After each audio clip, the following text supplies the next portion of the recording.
Well, would you look at that? How are you doing, YouTube? How are you doing, YouTube? Beer mill unboxing.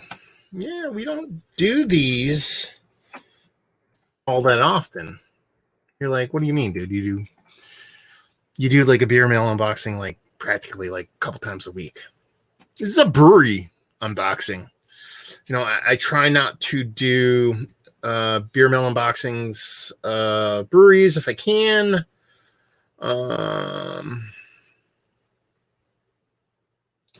Let's see if we can do this over here. Already one person watching. I apologize for me not being ready, set, go on this sucker. I don't know if I'm going to be able to read this. Yeah, I hate the paywall. I understand the paywall for newspaper access, but actually this one was pretty slow loading. Let me see if I can actually get this to work and cheat myself into there you go. No, anyway, I'm not going to worry about it. So I pretty much never do beer mill unboxings from breweries, only because I don't know. I feel weird about it. Like I used to do them, but now I don't do them just for no other reason than I reserve that for subscribers and friends and family that send me off beer. I just find it to be a little bit more, I don't know, on brand. And speaking of brands, let me get their old Nerd Sense logo off my thing. There you go. Every now and then I'll do them. Like last time I did a brewery unboxing was actually from Hop Butcher, and that's what we're going to be doing tonight. We're going to be doing a Hop Butcher unboxing. And that is because I wanted to do like a tour of my farm, and I was like, well, let's a tour of my house and the tour of my setup and all that stuff. You go back and watch it. Beer mill unboxing, Hop Butcher. It's me basically walking around my house, out to go get the beer mill, walking back in, coming in, sitting down, and doing the unboxing. This time's a little bit different because it's actually it's news combined with teasing, if that makes any sense. So we'll preface it with this. There's news involved here, but we're going to unbox this sucker first and see what Hop Butcher actually sent off. They sent off beers quite often to a lot of beer tubers, like a lot of them, like an amazing amount of them. So you probably see a lot of their beer reviews in and around BrewTube, and they do a killer job at that, man. They send off beers. They respect the beer tubing community. The packaging of these are so great that half the time you can't get this little unboxing top thing on. But anyway, they really lean into the beer tubing community and what we do and stuff like that. So it's really cool. I mean, they were sending me beers for going on a couple of years, and then all of a sudden they just like, Jeremiah reached out to me. Jeremiah from Hop Butcher, pretty much Jeremiah and Jude from Hop Butcher kind of reached out, and they were like, hey man, do you know anybody who should send beer to? And I said, actually, yeah, a bunch of these people. And then they sent off beers to a bunch of people, and then they, here we go, there we go. And so on and so forth. They send beer to pretty much everybody nowadays, which is awesome to see a lot of people get different beers from them. And usually in these boxes, they send off about 4 beers. They give me a 4-pack, a 4-pack a piece. Sometimes a little bit different of a mix-up. Your wish is granted. I've reviewed this before. I don't know how long ago I reviewed it. It's a Citra, Nelson, Sauvignon hopped, and double India Pale Ale, 7.5%. This is packaged 3 weeks ago. Destination Moon, I've always loved this. It reminds me of the Smashing Pumpkins video, which is actually from an old film, so don't hate on me. It's another double IPA, 7.5%. This is about 2.5 weeks ago. Mosaic Citra, or Mosaic Chinook and Simcoe hopped. I think this is a new one. I don't think I've had this one before. Greener Times. Mutueca, Nelson Sauvin, and NZH 101 hopped India Pale Ale, 6.5%. This was packaged just a hair over a month ago. Really like that label. If you don't know Hop Butcher's labels, they're done by Dan Jetza, and he is some of the best in the game. That is definitely a new beer. I have not had this one. Florida Citrus Commish, It's a Simcoe Strata hopped NZH 102 hopped Phantasm Triple India Pale at 10.5%. And this is packaged for $21. So there you go. I got a bunch of other ones, so they are all double. So that's a nice little unboxing. But that's not the reason why we're doing this unboxing. It's nice to do the unboxing for context. But so earlier today, or let me rewind this quite a bit. If you actually look in the back of these, it says bottled and canned by Hop Butcher for the world in Darien, Illinois. Oh, this one's a collab. I missed that. This is Corporate Ladder Brewing, by the way. Are any of these other ones collabs? No. So missed the collab on that one. Because I think this is that little citrus guy is a thing they've done before. So it's probably a mashup of the two. Anyway, they've never had their own brewery. Contract is a bad, it's not a bad word. There's nothing wrong with contract brewing, but contracting is a bad kind of phrase or description of what they've done. They brewed at a couple different locations, but over the past few years, they pretty much done all their brewing out of Miskatonic Brewing. They've done some collabs with them. Miskatonic Brewing is in Illinois also. And why I say it's not necessarily contract brewing is because they brew all their beers there and they have their own tanks there. So it's like, it's not, they're just using the brewer setup to make the wort, the beer that they need to make, and they're doing everything in their own tanks and doing that kind of stuff. And it's been that way for quite some time. But they've really wanted to kind of get their own place, and they've done that. And that's why we're doing this little unboxing. Kind of one, be like, congratulations, Jeremiah and Jude, and the whole Hop Butcher family on getting your own place. Two, the place they actually purchase isn't a kind of just a building they're going to turn into a brewery. It is Half Acre's original spot. So Half Acre, if you don't know who Half Acre is, that would be weird, because why are you watching my channel if you don't know who Half Acre is? But they're one of the kind of Mount Rushmore status breweries out there in Chicago. I mean, their Daisy Cutter Pale Ale is pretty much Chugger Central. If you have not had that beer, do yourself a favor and go get some and drink the crap out of it. Make sure it's relatively fresh.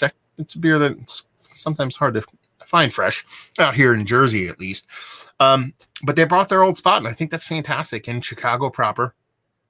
And it's a cool thing, man, because knowing Jeremiah and Jude for so long and knowing how much they wanted to have their own spot, to be as patient and as calculated as they have, and letting their brand kind of grow, and getting to the point where it made sense for them to purchase their own spot. And not just purchase their own spot, like I said, purchase Half Acre's original spot. You're talking about a brewery that I know for a fact both of those guys revere. They absolutely love Half Acre, and Daisy Cutter is. I know Jeremiah, at least I'm sure Jude is much the same. Is one of their favorite beers ever. So to actually start creating beer in the environment and the place that you kind of cut your teeth, at least beer drinking wise, on is absolutely fantastic. Absolutely fantastic. So the news of them actually getting their own spot is very, very cool. But I have a lot of questions. You know what I mean? Like, it's interesting. Hop Butcher telling their story through beer is like, they've done so much of it at Miskatonic. It's like, what are they going to do? Are they going to produce more? Or are they going to produce less? It doesn't make sense to produce less, but is it going to be more but local? Are they going to sell out of a tap room, sell a lot more beer? If you're canning every instance of every beer you produce, now how much is going into cans? Because sure, there's a pandemic going on. You don't know how much you're going to be selling in a tap room, but by the time they get rocking and rolling, might be in a different kind of environment, different kind of place than we are right now. Are they going to? Did they get the whole brew system that was in their facility? Did they have the? Are they bringing their? Obviously, they're probably bringing their own tanks, but are they taking over what? Half Acre had in that facility? Is the brew house still going to be there? Are they going to bring their own brew house? Who knows? Who knows? We know. So I'm driving home. So first thing when I heard this go down, like the second it went down, I texted Jeremiah. I was like, congratulations, homie. He's like, thank you very much. And a couple hours later, I'm driving home and I'm like, I'm like, I have a Hop Butcher box. I'm going to go home and do an unboxing on Hop Butcher just to say congratulations to him, because it kind of makes sense, even though I don't do brewery unboxings. Then I was like, let's talk about the news. And I'm like, what about the news? I should text Jeremiah and ask him some questions. I'm like, well, why don't I ask him some questions live? I'm like, hey, dude, you want to go live on YouTube so we can ask you some questions about this acquisition and you moving in? And I'm like, tonight, maybe 10, like, or no, 7, 8 o'clock. He's like, I can't do it. He's like, how about tomorrow? So tentatively, Jeremiah's going to come on here. We'll probably end up recording it and putting it on the podcast because the podcast is coming back. So we'll put it on there. But tentatively, because he hasn't given me a solid yes. He actually is the one that suggested tomorrow, and he most likely do it. But I don't want to kind of like pigeonhole or back him in the corner saying he's definitely going to be here. We're going to do a live show tomorrow, and most certainly Jeremiah will be on, and we'll get to pick his brain about it. You know what I mean? Like, how long has this process been in the works? Did they try to look somewhere else? Is it something that just happened? What's it like to make beer in a place that made Daisy Cutter for so many years? How long is it going to be up into your rock and roll and doing all that kind of fun stuff? So that's pretty much what this video is about. It's 1, us doing an unboxing, 2, virtual high five to the guys over at Hop Butcher, and 3, me just hanging. Hopefully, let me see if he texted me back. I actually didn't check my phone in like an hour or so. No, he didn't text me back yet. My wife texted me saying I love you. But yeah, so if that works out, awesome. If not, we'll probably do a live hang anyway, and maybe talk to some of the other beer tubers and stuff like that. That get stuff from Hop Butcher and kind of talk about the implications of them kind of getting the thing. Cause it's kind of weird. You're talking about a brewery that's out there in Illinois. I've never visited, it's whatever, but they're so entwined with the beer tubing community now, with the amount of beer they not only, and I don't want to say that when I say that, it comes off slightly slutty, I guess would be the word. They send beer to everybody. It's not like that. Like, yeah, sure, they send beer to everybody, but it's not like a matter of like, they just send beer to everybody. They're like, not one, they're behind and very, very, very thankful for this community. A lot of breweries actually look down on the YouTube format, the video format. A lot of beer breweries just kind of like, oof, it's kind of a sour taste in their stomach, which is really, really weird because, pretty much everything else, from tech to everything else, like YouTube is valid platform. But Hop Butcher's always been there. And not just that, but you have to understand that, like when I say I like texted Jeremiah, it's not like I have his number and I texted him asking him to come on the show. It's like we randomly text often about random shit.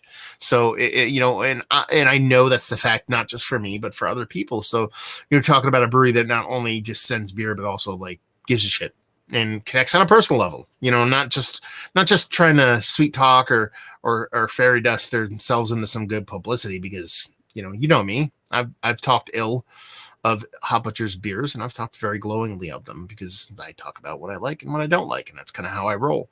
But they're kind of one of the breweries that you're just like, there's a lot out there that are very kind of cool and very open and very eager to engage with the beer community at large, whether it be YouTube, journalists, the average beer drinker, so it's going to be fun. So we'll do that. So got a little bit of unboxing. These will be fun to review. We got a little bit of, good news going on. I mean, people are saying, Mike McCann, read in the paper, Hop Butcher bought Half Acres Brewery location. Matthew Meteor says, yeah, I'm very excited about this. I always wanted to drink Hop Butcher in their own brewery, and now I'm able to. Miles Davis saying nice, and Logan Bowles saying epic. Definitely going to tune in. People are excited about these kind of things. These are moves, coming out of a pandemic, brewery doing well during that time, showing that, they were definitely teed up for a positive outlook with the pandemic, because all their stuff went into vessels. So it wasn't like they were scrambling to find canning resources and cans and all that stuff. They had all those contacts and procedures in place. But to come out of that and hit the ground running, should I say, with the outlook looking well that we might come out of the pandemic, because it's still going on. It's still very serious, but for them to hit the ground running like this and to, get not just a empty, soulless, nothing wrong with a new building that you build the way you want, but something with a little bit of history, a little bit of good juju, involved, because who doesn't want to hang out in the old, half acre facility and transform that into their own thing is just going to be a really fun progression to watch. Actually, it goes down. So I'm excited. So hopefully that comes through. Hopefully Jeremiah, let's put it this way. If tomorrow doesn't pan out, we'll probably still hang out and do an online thing. If it doesn't pan out, me and Jeremiah and Jude or anybody from the Hot Butcher universe wants to sit down, we're going to do that. We're going to get them on the podcast, talk about their excitement going forward with the stuff, and then that'll be a definite. So most likely tomorrow, if not in the near future. So there you go. A little bit of news, a little bit of unboxing. We'll go from there. So, last couple comments before we take off. Mike says, perfect stop for me on my way to Wrigley. I did not know it was on the way to the Wrigley. So that's fantastic. And Vito Ferrante says, you're a classy guy. Thank you for giving us great content. Thank you very much, Vito. It's very nice of you to say. That is not a burner account. You didn't see me typing. So anyway, so there you go. A little quick unboxing, a little quick high five, and a little quick teaser for tomorrow. So I'm guessing if we go live tomorrow, it's at post 6 before 8. That would be my guess as far as timing goes. So Eastern Standard Time after 6 o'clock, I would imagine we go live before 8 o'clock. When and if I find out if it's going to go down, I'll post, a preview and all that kind of stuff. So if you have any questions for the guys, Jeremiah specifically, but if you have any questions, definitely get them locked and loaded, and we'll try to answer what you have. So there you go. A little bit of quick 16-minute broadcast on the books. So hopefully you guys enjoyed this little unboxing. Hopefully you enjoyed a little bit of high fives. Hopefully you enjoyed tomorrow's broadcast, whatever it may be. Hopefully you're enjoying a little Hot Butcher right now. Hope to see you next time.